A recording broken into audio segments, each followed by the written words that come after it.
Power और timing, गजब का टाइमिंग। और सबसे बड़ी बात, गेंद की लेंथ को बहुत जल्दी पहचाना। अगली गेंद ऑफ स्टंप के बाहर थी और इस बार छोड़ दिया, खेलने की कोशिश ही नहीं की। गजब का छक्का लगाया, दिल जीत लिया दर्शकों का उन्होंने। गेंद कर रहे हैं यांगसन विराट कोहली को। अगली गेंद थोड़ी सी शॉर्ट ऑफ लेंथ थी, ऑफ स्टंप के थोड़ी सी बाहर और ऑफ साइड में एक्स्ट्रा कवर के ऊपर से उठा दिया है खूबसूरती के साथ 6 रन के लिए, और उसी के साथ शतक पूरा हो गया है विराट कोहली का। लेकिन जितना बड़ा आदमी होता है उतना विनम्र होता है। 1982 में पाकिस्तान गए, भारत हार रहा था। पाकिस्तान तो बुलाते इसलिए थे कि आपकी प्रतिष्ठा को ठेस पहुंचे।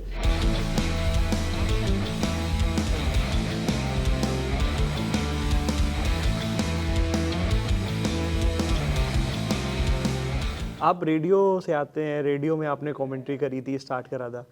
कोई ऐसा मोमेंट है कि जब आपकी आवाज़ सुन करके आपने किसी को फ़ोन करा हो तो सामने से बोल दिया आप क्या सुशील दोषी जी बोल रहे हैं? ऐसा कोई मोमेंट या फिर कोई इससे मिलता जुलता जो आप रिकॉल कर पा रहे हो? किसी तो आवाज़ की वजह से पहचान गए, सामने वाले ने देखा ना हो।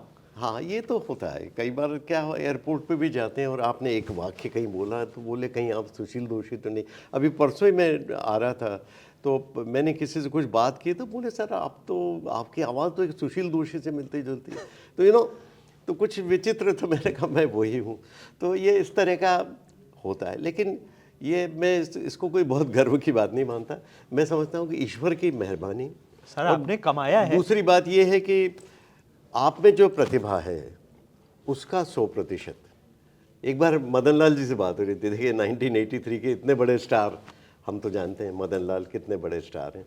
तो वो एक बात बड़ी अच्छी बोल रहे थे, आज के लोगों में धीरज बिल्कुल नहीं है, माता पिता में धीरज नहीं है।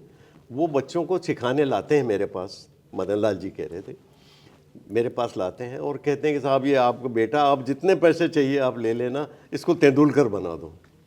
तो उन्होंने कहा साहब तेंदुलकर बनते हैं 100 साल में एक बार, तेंदुलकर को ऐसे बनते हैं। आपको तो ये कहना चाहिए कि इनमें जो भी काबिलियत है, जो भी अंदर ईश्वर की प्रतिभा है दी हुई है, उस प्रतिभा का 100% मैं इनको बना सकता हूँ। तेंदुलकर थोड़ी बना सकता, तेंदुलकर तो 100 साल में एक दफ़े बनाते हैं।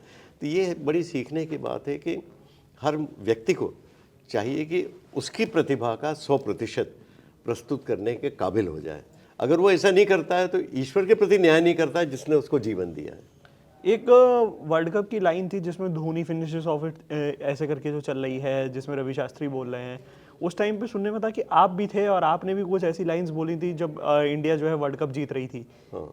तो वो लाइन अगर आप कुछ हमें रिकॉल कर पाए, या फिर आपकी अभी तक की सबसे आइकॉनिक लाइन कौन सी है जिसको सुन करके हमेशा बोला जाता है ये लाइन तो सुशील दोषी का टैग मार्क है? नहीं, वो 4 रन के लिए जो बोलता हूँ ना, वो सब लोग पहचान जाते हैं कि ये सुशील दोषी बोल रहे हैं। एक वो है, और दूसरी बात ये कि जैसे शंका का गलियारा मैं बोलता हूँ, ये कॉरिडोर ऑफ अनसर्टेनिटी वाली बात जो है ना, मनिंदर सिंह खुद कहते हैं कि आपने इतने अच्छे अच्छे शब्द निकाले हैं, और वो ऑन रिकॉर्ड उन्होंने कहा भी है कि मैं कमेंट्री में कुछ लोगों से बहुत प्रभावित हूँ, जैसे भारत में सुशील दोषी की कमेंट्री है। तो ये ऐसा नहीं कि मैं बहुत अच्छा रहूँगा, ये उनके एक तो महानता भी है कि वो स्वीकार करते हैं कुछ चीज़ें और आपको श्रेय देते हैं आपके कामों का, क्योंकि आजकल के ज़माने में अपने सिवाय कोई दूसरे को श्रेय देना नहीं चाहता। तो ये जो परंपरा से हटकर किए हैं तो फिर लगता है कि शायद अच्छा काम किया होगा, इसीलिए लोग ऐसा कहते हैं। अभी रिसेंटली आकाश चोपड़ा ने बोला है आपका नाम लिया है। नहीं, वो खुद भी एक अच्छे कमेंटेटर हैं। बात होती है आप लोगों की? नहीं, बात तो कभी एक आध बारी कभी मिले हैं। अच्छा, कौन कौन से ऐसे क्रिकेटर्स हैं जिनसे आपकी अमूमन बात हो जाती है, या फिर आप जब चाहे उनको कॉल कर सकते हैं? हाँ, जैसे मोहिंदर अमरनाथ बहुत दिल के राजा आदमी हैं, उनसे कभी भी बात होती रहती, कभी भी बात होती है, और बहुत मोहब्बत रखते हैं। और हमने माइक उनकी कमेंट्री भी की जब वो पाकिस्तान गए थे और ऑस्ट्रेलिया गए थे, तब मैंने उनकी कमेंट्री भी की और उनके साथ भी कमेंट्री की। या फिर अब करसन घावरी जी के साथ अभी भी रेगुलरली बात, यशपाल शर्मा जी से सब रेगुलर बात होती रहती थी, अशोक मल्होत्रा जी से रेगुलरली बात होती रहती है, बहुत मोहब्बत रखते हैं हमारे साथ। रिसेंट कोई अपनी अभी टीम का बंदा जिससे जो खेल रहा नहीं, हो, अभी करंट टीम गाइडेंस ले रहा हो आपसे? नहीं, करंट प्लेयर्स में अब जैसे आप समझिए कि नमन ओझा हमारे इंदौर के हैं, उनसे बात होती है, या नरेंद्र हिरवानी जो उन्होंने रिकॉर्ड बनाया तो 16 विकेट लेने का, उनके साथ बातचीत रेगुलर होती रहती है, बहुत मोहब्बत रखते हैं। तो अब लेकिन नई पीढ़ी के जो अभी नए खिलाड़ी हैं उनके साथ एक इसके दो कारण हैं। एक तो ये कि हम कमेंट्री आजकल जो होती है हिंदी की वो स्टूडियो से होती है, ग्राउंड पे कम जाते हैं। हाँ लेकिन मुझे अच्छा लगता है कि जहाँ भी हम रणजी ट्रॉफी वगैरह साइट पे जाते हैं जहाँ मैच हो रहा होता है, उसकी कमेंट्री भी मैं करता हूँ जियो और स्टार वगैरह या हॉट स्टार के लिए। तो वो वहाँ पे पुराने खिलाड़ी कई मिलते हैं, कई अंपायर्स मिलते हैं, उस पीढ़ी के जिन्होंने मेरी कमेंट्री सुनी बहुत रिस्पेक्ट रखते हैं। तो मुझे लगता है कि ये अच्छी बात है, क्योंकि देखिए जब हमने 15 रुपये दिन में कमेंट्री की हुई है, 15 और 25 रुपये दिन में, 100 रुपये दिन में, इंग्लैंड गए तो 100 रुपये दिन, तो आज यही है कि लेकिन जो मोहब्बत मिली है उसका कोई मोल नहीं है। पाकिस्तान का आपने जिक्र करा था, पाकिस्तान का एक किस्सा मेरे पास है कि आप होटल में गए थे, होटल का बिल ही नहीं पेमेंट हुआ था वहाँ पे। नहीं वो था, वो पाकिस्तान का किस्सा नहीं, वो अमेरिका का किस्सा। अमेरिका का था वो 2000 में पाकिस्तान के एक कमेंटेटर मेरे बड़े मित्र हैं, बहुत अच्छी कमेंट्री भी करते हैं, हसन जलील। उन्होंने एक मुझे कमेंट्री के लिए बुलाया था, सन 2000 की बात है, और उसमें वसीम अकरम और ये सब शाहिद अफरीदी ये सब लोग थे, सुनील जोशी भारत से, और ये तमाम double wicket world cricket championship का। तो मुझे भारत से कमेंट्री के लिए बुलाया था। वो हसन जलील मेरे प्रशंसक भी, मेरे मित्र भी, तो उन्होंने मुझे भी बुलाया था। तो वहाँ पर क्या हुआ कि मैच चल रहा था, 5000 लोग, 5000 का स्टेडियम था, पूरा खट्ठस भरा हुआ, मैच अच्छा चल रहा था। मैच के दूसरे दिन जब हम मैच समाप्त करके आए तो वो होटल तो कमरे बंद कर दिए उन्होंने। तो बोले कि होटल का किराया भरा, वो बोले किराया नहीं भरा, और वो जो स्पॉन्सर था वो भाग निकला। तो वसीम अकरम और सब हम बाहर बैठे रहे। 2-3 घंटे बाद फिर दूसरा स्पॉन्सर ढूंढा उन्होंने कोई, और फिर पेमेंट हुआ। तो ये अजीब वाकया ज़िंदगी में वसीम अकरम सब लोग बाहर खड़े हैं होटल हाँ, के। वसीम अकरम, शाहिद अफरीदी सब बाहर खड़े। तो ऐसा भी मौका है, बड़े बड़े क्रिकेटर्स और पाकिस्तानी कमेंटेटर भी, इफ्तिखार वहाँ पर थे, वो भी हमारे सामने बाहर बैठ के कॉफ़ी वॉफ़ी पी रहे थे उस समय। तो ये तरह तरह की बातें हैं। पाकिस्तान गए हैं आपका? पाकिस्तान 2 बार गया ना, 1978 और 1982 में। एक किस्सा आपको सुनाता हूँ कि 1982 में पाकिस्तान गए तो भारत हार रहा था। पाकिस्तान तो बुलाते इसलिए थे कि आपकी प्रतिष्ठा को ठेस पहुँचे, तो लेकिन वो क्या क्रिकेट डिप्लोमेसी के नाम से जा रहे थे। तो हमारे जो मैनेजर थे वो फतेह सिंह राव गायकवाड़, तो वो वहाँ पे लाहौर में बात चल रही थी, लाहौर में मैच था, और एक पार्टी हमने दी थी, मतलब इंडियन क्रिकेट टीम ने दी थी पाकिस्तानियों को। तो वहाँ पे सब लोग आ रहे थे, और वो किस्सा शायद आपने भी सुना हो कि हम लोग बाहर खड़े थे, सुनील गावस्कर खड़े थे, गायकवाड़ साहब खड़े थे, और लोग आ रहे थे, बड़ी बड़ी हस्तियाँ पाकिस्तान की। तभी एक हल्ला मचा कि वो आ गई। तो मैं यंग था आपकी तरह, तो मेरी भी आंखें बड़ी हो गई। मैंने कहा भाई कौन आ गई है, कौन सी स्टार आ गई है। तो ये देखा है कि एक मिडिल एजेड वुमन, उसके इर्द गिर्द बड़ी भीड़ और बड़ी चहल पहल, और सब कह रहे थे आ गई हटो अलग आ गई। तो वो जैसे ही आई तो गायकवाड़ साहब ने गावस्कर साहब का परिचय कराया कि मैम ये सुनील गावस्कर हैं, भारत के कप्तान हैं, दुनिया के सबसे बड़े ओपनिंग बैट्समैन हैं, आप तो इन्हें जानती ही होंगी। तो उन्होंने कहा जी नहीं, मैं तो इन्हें नहीं जानती, मैं तो इमरान खान और ज़हीर अब्बास को जानती हूँ। फिर उन्होंने गावस्कर साहब को कहा कि आप तो इन्हें जानते ही होंगे, ये मल्लिका तरन्नुम नूरजहाँ हैं। तो गावस्कर हालांकि कद के छोटे हैं लेकिन स्वाभिमान के मामले में बहुत बड़े हैं। उन्होंने कहा कि जी नहीं, मैं तो इनको नहीं जानता, मैं तो लता मंगेशकर को जानता हूँ। तो ये एक किस्सा मेरी आंखों के सामने है। और एक किस्सा मुझे याद है कि लाला अमरनाथ तब हमारे साथ थे, और उस परिवार से मेरा बहुत रिश्ता, मतलब लाइक मोहिंद्र अमरनाथ की माताजी भी मुझे जानती थी, और सुरेंद्र अमरनाथ का भी मैं मित्र, मोहिंद्र अमरनाथ का भी मैं मित्र, और ये सारे फैमिली से मेरे बहुत अच्छा रिश्ता, और मेरा उनके प्रति आदर भी बहुत है, और वो मुझे चाहते भी बहुत हैं, सारा परिवार। तो मुझे मोहिंद्र ने कहा था कि भाई लाला जी का ज़रा ध्यान रखना तू। मैंने कहा ठीक है। तो वो मोहिंद्र अमरनाथ को गलत आउट दे दिया, wide outside the off stump और LBW दे दिया। और लाला जी उस समय क्या था, मार्शल लॉ लगा हुआ था, सब तरफ से ना संगीने लेकर खड़े थे और वो सारे ग्राउंड पे लोग, और बड़ा मुश्किल था। तो हम जैसे ही मैं नीचे उतरा तो लाला जी बड़े गुस्से में आग बबूला हो रहे थे। देखा, उन्होंने कहा चोटों का देश है साला, चीटिंग करते हैं, आउट नहीं था, वो कैसे आउट दिया, चोर है साला, हटो। और लोग, मुझे डर लगा कि लाला जी ये सब संगीने लेकर खड़े हैं, कुछ हादसा न हो जाए, आज साला फिक्र मत करो, नालायक लोग हैं ये। तो और सबसे बड़ी लोकप्रियता मैंने देखी कि सारे पुलिसकर्मी भी मुस्कुराने लगे, अरे लाला जी नाराज, वो इतने लोकप्रिय थे वहाँ लाला अमरनाथ पाकिस्तान में। और मुझे याद है कि जो जियाउल हक थे उनके प्रेसिडेंट, मेरे सामने उन्होंने लाला जी को एक पार्टी में बोला था कि आप लाला जी लाहौर में अगर चुनाव लड़ें तो आप चुनाव जीत जाएंगे। लाला अमरनाथ को उन्होंने कहा आपके सामने? हाँ, मेरे सामने। तो मुझे इतनी खुशी, में इस बात को अपनी किताब में भी लिखा है मैंने, अपनी ऑटोबायोग्राफी में। तो बहुत बड़ी बात थी। और मैं जानता हूँ कि लाला अमरनाथ बहुत ही लोकप्रिय व्यक्ति, न केवल वहाँ बल्कि भारत में भी। और फिक्र नहीं, सच को सच, ये अमरनाथ परिवार में विशेषता है। आप देखिए ना, मोहिंदर अमरनाथ ने वो बोल दिया था कि उन जो चयनकर्ताओं के बारे में कह दिया था तमाम बातें। तो वो फिक्र, ये परिवार सच के लिए किसी की फिक्र नहीं करता है कि मेरा क्या फ़ायदा होगा, मेरा क्या नुकसान होगा।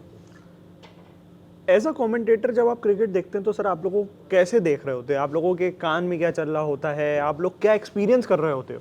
फॉर एग्जाम्पल अभी आप कमेंट्री के लिए बैठे हुए हो और सामने मैच चल रहा है, तो क्या क्या आप देख रहे होगे? आपके पास क्या क्या टेक्निकल चीज़ें होंगी, तो वो आप बताइए। नहीं देखिए, एक तो सामने मैच देख रहे हैं, ठीक है, तो हम सामने भी देखना पड़ता है, क्योंकि टेलीविज़न पर पूरा ग्राउंड तो दिखता नहीं है। कई बार आपने सुना होगा कि बहुत बढ़िया शॉट और अरे ये तो मिड विकेट पर कैच कर लिए गए। बड़े बड़े क्रिकेटर से गलतियां करते हैं। तो आपका अगर ध्यान है तो आपको सामने भी देखना है कौन सा फील्डर कहाँ खड़ा है, ये पूरा, क्योंकि आपको दिखाते हैं बॉलर और बैटर और स्लिप के फील्डर शुरू में, बाकी फील्डिंग दिखाते नहीं है कि कौन कहाँ खड़ा है। तो ये एक आपको नज़र रखना पड़ती है, और फिर ये भी बताना पड़ता है कि कौन सा फील्डर क्यों खड़ा है कहाँ पर, ये ध्यान। दूसरा, कानों में हमको माइक्रो एक वो लगा रहता है हमारे ईयरपीस सुनने का, तो वो क्या होता है, प्रोड्यूसर जो लगातार कहता रहता है, वो जो दूसरे कैमरामैन को भी कहता है और आपको आगे क्या बताने वाले हैं इसके बारे में भी बात करता है, और जो स्टम्प माइक्रोफोन की आवाज़ें भी आपको सुनाई दे रही। अच्छा, तो इतनी तरह की आवाज़ें आपको आती हैं। क्या क्या मतलब कार्य? जैसे आप देखें ना कि अगर खिलाड़ी किसी को कुछ गाली दे रहा है तो वो भी सुनाई देता है। और आपको, जैसे हम कई बार कमेंट्री करते वक्त कहते हैं ना कि दो आवाज़ें आई, बैट और पैड से दो आवाज़ें आई, वो इसलिए कह पाते हैं कि दोनों आवाज़ ठीक ठाक ऐसे आवाज़ आ जाती है। तो वो स्टम्प माइक्रोफोन हमारे इस पर भी लगा रहता है, वो हमको भी उसका एक्सेस रहता है, वो भी सुनना। तो इतना टेलीविज़न कमेंट्री लोगों को लगता है बहुत सरल है, लेकिन बहुत कठिन है कि इतनी चीज़ें ध्यान में रखकर फिर आपको बताना है। और रेडियो कमेंट्री की चुनौती ये है कि आपको कुछ दिख नहीं रहा है, जो श्रोता हैं उनको कुछ भी नहीं दिखाई, आपको शब्दों से चित्र खींचना है। और टेलीविज़न में ये है कि चित्र आपके सामने मौजूद है, आपको ऐसा कुछ बताना है जो दर्शक नहीं जानते हो, उसको कुछ एक्स्ट्रा ऐड करना है आपको, अन्यथा देख तो वो भी रहे हैं। तो इसीलिए जो रिची बेनॉ ने 10 रूल्स ऑफ कमेंट्री एक उन्होंने बताए थे एक बार, उसमें एक रूल ये है कि if you cannot add to the picture please shut up. अगर आप जो पिक्चर देख रहे हो उसमें कुछ ऐड नहीं कर पाते हो, कुछ एक्स्ट्रा नहीं बता पा रहे हो जो सामान्य लोग देख रहे हैं, तो फिर आप खामोश रहिए। तो ये जो बात है ना, ये आजकल तो दूसरी बात ये है कि जब बॉलर चले तब आप बोलिए मत, है ना, उसके बाद ही कहिए जब उसने खेल लिया हो, और जो सामान्य बात हो रही हो तो मत चुप रहिए। आजकल तो चुप रहना कोई जानता, हर आदमी बोलना चाहता और इतना बोलता है, चाहे वो रनअप पर हो। मेरे ख्याल से कमेंट्री की विधा ही बदल गई।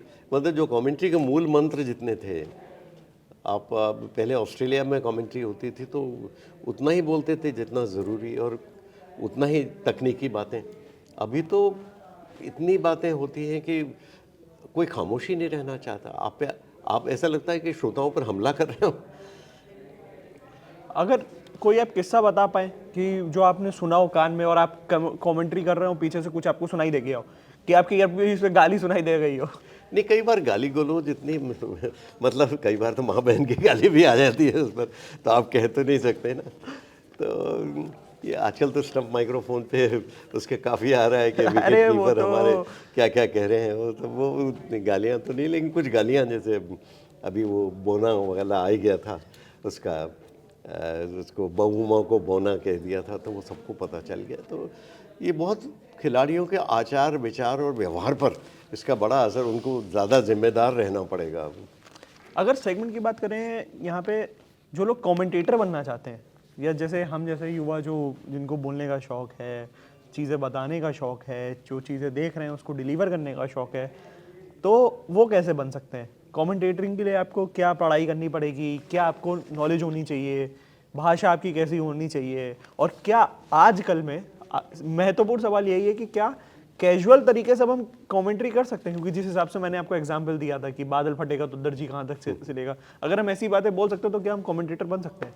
नहीं, देखिए, अब नवजोत सिद्धू के साथ ये है कि वो क्रिकेटर भी हैं, तो क्रिकेट भी बोलते हैं, ऐसा नहीं कि क्रिकेट नहीं बोलते हाँ, हैं। हाँ। लेकिन एक चीज़ तो ज़रूर है कि आपको क्रिकेट का ज्ञान होना चाहिए।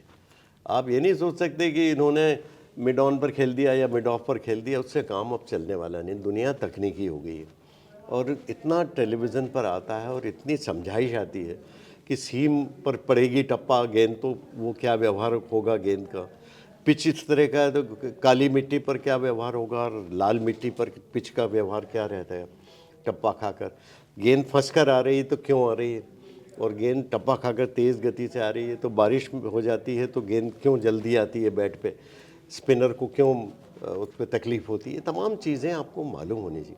वो मालूम तब पड़ सकती है जब आप कुछ क्रिकेट खेले हुए हों। देखिए, मैं आज कमेंट्री करता हूँ ना, तो ऐसा नहीं कि मैंने क्रिकेट नहीं खेला, क्रिकेट खेला, बड़ा क्रिकेटर नहीं हुआ उससे क्या मतलब, मेरे को फील तो है, फील होना चाहिए। एक तो क्रिकेट का सामान्य ज्ञान आपको होना चाहिए। दूसरी बात यह है कि आपकी भाषा ठीक होनी चाहिए, छोटे छोटे वाक्य बोलिए। देखिए, मैं हमेशा लोगों को कहता हूँ कि टेलीविज़न पर कमेंट्री करो तो छोटे वाक्य बोलो, ऐसे मत वाक्य ऐसे बोलो और मीठा मीठा बोलो। आजकल मैं कमेंट्री सुनता हूँ तो कर्कश आवाज़ें आती है, हिंदी में खासकर, कि मीठा नहीं बोलते हैं। मीठा बोलिए, ऐसे बोलिए जैसे आप अपनी पत्नी से सगाई और शादी के बीच में बात करते हो। ऐसा मत बोलिए कि 40 साल शादी के बाद जिस तरह से बात करते हो। तो मीठा मीठा बोलिए, अच्छा बोलिए, छोटा छोटा बोलिए, लेकिन काम की बात बोलिए। ये बातें ध्यान रखिए।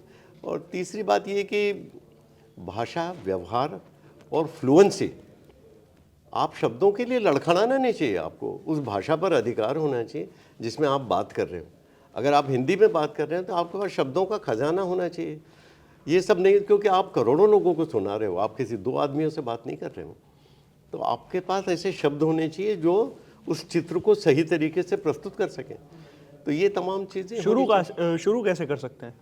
शुरू कैसे कर सकते हैं? नहीं, शुरू में साहित्य पढ़िए, तो खेलकूद समझिए, थोड़ा खेलिए और थोड़ा अप्लाई करने के लिए, अप्लाई मतलब जैसे जॉब वगैरह। वो तो आपके क्या, सबसे पहली शुरुआत ये है कि आप आकाशवाणी में लिखिए कि मैं कमेंटेटर बनना चाहता हूँ, मैं भाषा ठीक बोलता हूँ, मुझे क्रिकेट का ज्ञान है, कोई मैच हो तो मेरा रिकॉर्डिंग करिए।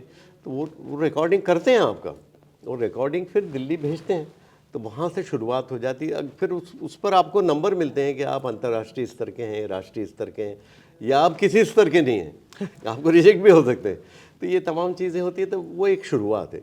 देखिए, रेडियो कमेंट्री से क्या होता है, आपको एक वॉइस कल्चर जिसको कहते हैं ना, आवाज़ की संस्कृति आपको आती है कि आवाज़ कैसे बोलना, उतार चढ़ाव कैसे करना, है ना। और चुप कब सबसे बड़ी बात है कि चुप कब रहना।